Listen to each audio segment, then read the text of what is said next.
Hello दोस्तों, बात करें आज हम लोग यहाँ पे ट्रिग्नोमेट्रिक फंक्शन के टोटल फार्मूले के ऊपर बात करेंगे। जितना भी क्वेश्चन ट्रिग्नोमेट्रिक फंक्शन में ये फार्मूला से यूजेस होता है उसके बारे में बात करेंगे। और यहाँ पे किसके किसके बारे में बात करें ये भी जान लेते हैं। जैसे फंक्शन रिलेशनशिप हो गया, अपोजिट एंगल फार्मूला हो गया, को फंक्शन फार्मूला इन क्वाड्रेंट हो गया, पाइथागोरस नीचे दिया गया, आइडेंटिटी से हाफ एंगल फार्मूला हुआ। और यहाँ पे अगर बात करें यहाँ पे एंगल एडिशन फार्मूला, ये टोटल जो फार्मूला यहाँ पे देख रहे हैं आप लोग, ये टोटल जितने भी फार्मूला देख रहे हैं सभी के ऊपर क्वेश्चन यहाँ पे बनता है।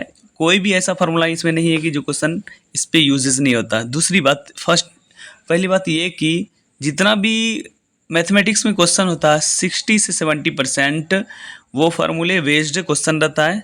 बाकी बस 30 से जो 40% जो क्वेश्चन रहता है वो कॉन्सेप्ट क्लियर रहना चाहिए, सॉल्व करने के लिए आना चाहिए बच्चे को। बाकी बात 60 से 70% जो क्वेश्चन रहता है फार्मूले के ऊपर डिपेंड रहता है।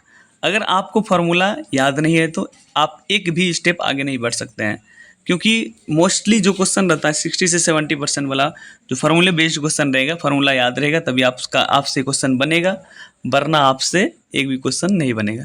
तो चलिए हम लोग एक एक करके सभी के बारे में बात कर लेते हैं।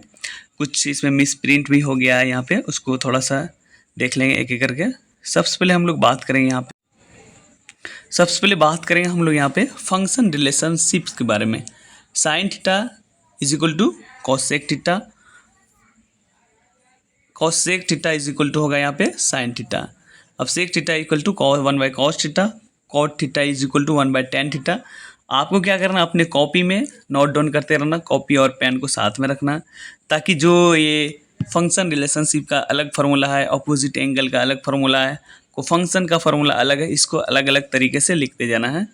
और कॉट थीटा इक्वल टू होता है cos theta by sine theta होता है। यहाँ पे देखिए कॉट थीटा ही लिख दिया है, मिस प्रिंट हुआ।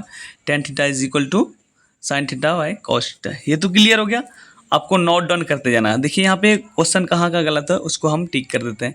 ये भी इसको नहीं लिखना है, इसको भी नहीं लिखना है, जिसमें से टिक किया है इस तरह से उसको लिख लेना है। अब अपोजिट एंगल के बारे में बात कर लेते हैं। अपोजिट एंगल फार्मूला के बारे में बात कर लेते हैं।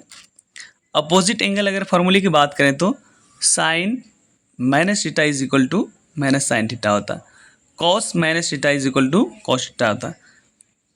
ये जितना भी फार्मूला देख रहे हैं डायरेक्ट क्वेश्चन इसके ऊपर डिपेंड रहता है। आपको अगर ये क्वेश्चन याद नहीं रहेगा सीधा आप गलत कर लेंगे क्वेश्चन को। तो यहाँ पे tan theta minus theta is equal to minus tan theta, cosec minus theta is equal to cosec theta. ये थीटा के इसमें क्या वैल्यू है, थीटा एक एंगल को इंडिकेट करता है इसलिए थीटा दिया गया है। Sec theta, sec minus theta is equal to यहाँ पे कॉट थीटा हो गया, cot theta minus equal to यहाँ पे सेक थीटा ही हो जाएगा, क्योंकि यहाँ मिस प्रिंट हो गया, यहाँ पे सेक थीटा लिख देना सभी को। अब आगे यहाँ पे आगे देखना है को फंक्शन फार्मूले इन क्वाड्रेंट 1 के ऊपर बात कर लेते हैं। साइन π/2 माइनस थीटा, ये तो 10th में फार्मूला है, ये तो ईजी है। पाई का वैल्यू कितना होता है आप सभी को याद होना चाहिए, pi is equal to 180 degree होता है।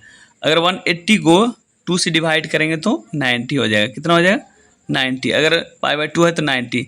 Sign 90 degree minus theta is equal to cos theta होता है। और cos theta cos 90 degree minus theta is equal to minus sine theta होगा यहाँ पे, ये भी मिस प्रिंट हुआ। tan π/2 minus theta is equal to cos theta होगा। और sec π/2 theta is equal to cosec theta, यहाँ पे भी मिस प्रिंट हुआ। देखिए यहाँ पे सेक का कॉसेक होगा। तो बात कर लेते हैं पाइथागोरस आइडेंटिटीज के बारे में बात कर लेते हैं। Sine square theta plus cos square theta is equal to 1, tan square theta plus 1 is equal to sec square theta, cot square theta plus 1 is equal to cosec square. यहाँ पे cosec कर देना COSEC, कॉसेक स्क्वायर थीटा। अब half angle फार्मूले की अगर बात करें तो sine θ/2 is equal to plus minus √1 minus cos θ/2, cos θ/2 is equal to plus minus 1 plus cos θ/2 और tan θ/2 is equal to plus minus √1 plus cos θ/1 plus tan theta. ये तो हाफ एंगल फार्मूला। अब एंगल एडिशन फार्मूले की अगर बात करें यहाँ पे तो हम sine A plus B equal to, एकदम अच्छे तरीके से आप अपनी कॉपी में नोट डाउन कर लेना है, ताकि आने वाले जितने भी क्वेश्चन आएगा क्लास 11th का चैप्टर 3 का वो सभी क्वेश्चन आपसे सॉल्व हो जाएगा। Sine A plus B equal to sine A into cos B plus cos A into sine B. Sine A minus B is equal to sine A into cos B minus cos A into sine B. Cos A plus B is equal to cos A into sine cos B minus sine A into sine B. ये sine A into sine B का sine है बीच में। Cos A minus B is equal to cos A into cos B plus sine A into sine B.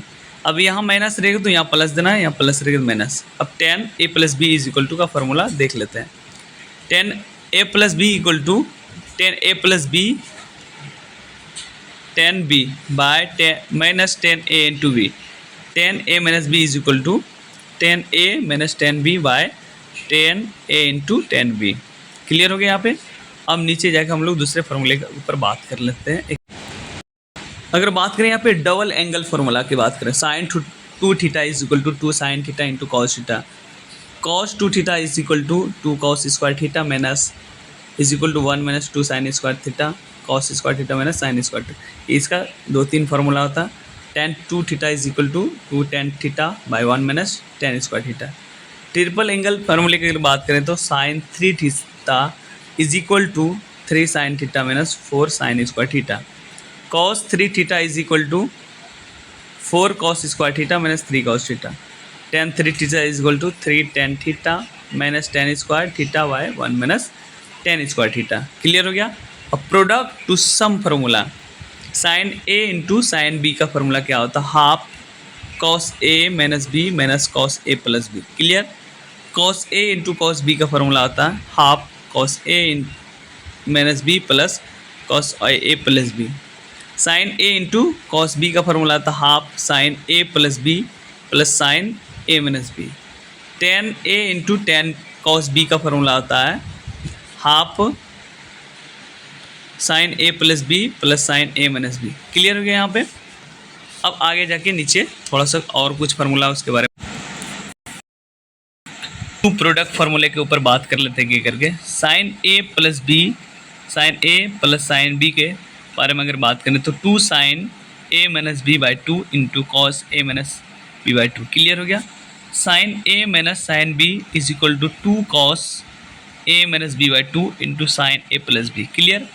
Cos A plus cos B की अगर बात करें यहाँ पे to cos A plus B by two into, अगर यहाँ पे देख रहे हैं आप लोग साइन जो यहाँ पे गलत दिया गया है, यहाँ पे cos A minus B by two हो गया। एक और फार्मूला इसका होता है प्लस की जगह माइनस अगर कर दें यहाँ पे तो इसमें इन दोनों जगह पे कॉस की जगह साइन इंडिकेट कर दिया जाएगा। Two sine A plus B by two, यहाँ पे टू साइन हो जाएगा A plus B by two, फिर यहाँ पे भी साइन हो जाएगा A minus B by two. Clear हो गया। यहाँ पे जितने भी फार्मूले हम यहाँ पे बताए हैं ये सभी यूजेस फार्मूला है क्लास 12 का। क्लास 11th का अगर बात करें चैप्टर 3 का जितना भी क्वेश्चन सॉल्व कीजिएगा आप चैप्टर 3 का एक्सरसाइज 3.3 की अगर बात करें तो टोटल क्वेश्चन अगर बनाने के लिए जाएंगे तो टोटल क्वेश्चन इसी फार्मूले के ऊपर डिपेंड है। अगर याद रहेगा तभी क्वेश्चन बनेगा, अगर याद नहीं रहेगा एक भी क्वेश्चन आगे नहीं बढ़ेगा। और दूसरी बात आपको फर्स्ट टाइम ही बता दिए हैं कि जितने भी क्वेश्चन सॉल्व करना रहता है टोटल क्वेश्चन 60 to 70% वो फार्मूले के ऊपर डिपेंड रहता है। बाकी बात 30 से 40% जो होता है वो कॉन्सेप्ट के ऊपर डिपेंड रहता है। आपको कॉन्सेप्ट क्लियर रहना चाहिए, सॉल्यूशन आना चाहिए। थोड़ा सा डिफ़िकल्ट लेवल सिर्फ 30 से 40% में रहता है। बाकी बात अगर बात करें तो 60 से 70% आपको फार्मूला यूजेस से ही क्वेश्चन सॉल्व हो जाता है। तो नेक्स्ट वीडियो हम बात करेंगे एक्सरसाइज के बारे में, चैप्टर 3 के बारे में बात करेंगे, थोड़ा सा उसका इंट्रोडक्शन देंगे। यहाँ पर फार्मूला इसलिए बताए दिए हैं कि आप लोग थोड़ा सा कॉपी में राइट डाउन करके लिख के याद कर सकते हैं। Thanks for watching this video दोस्तों।